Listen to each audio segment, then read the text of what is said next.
Ang mental toughness, hindi lang basta pagtitiis. Ito yung ability na manatiling clear, kalmado, at in control kahit under pressure. May mga sitwasyon na hindi mo pwedeng kontrolin, pero kaya mong piliin yung response mo.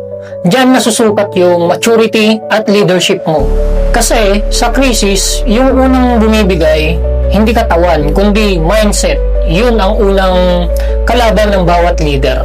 Kapag hindi ka mentally prepared, automatic lalabas yung takot, panic, at overthinking. Pero kapag ready ka, kahit matibay or mabigat ang sitwasyon, kaya mo i-handle ng maayos at steady.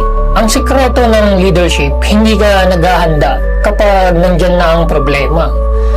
Nagpapalakas ka habang maayos pa ang buhay mo. Yun ang tunay na leader's mindset. Kasi pag dumating ang totoong laban, kung ano ang ginagawa mo every single day, yun ang lalabas. Discipline mo, focus mo, values mo, lahat yan. Hindi dramatic, hindi maingay, quiet discipline lang ang nagpapakita ng tunay na leadership. Minsan, hindi mo kailangan magpakita ng galing. Kailangan mo lang maging stable, steady. Humarap kahit natatakot. Yun ang hallmark ng leader.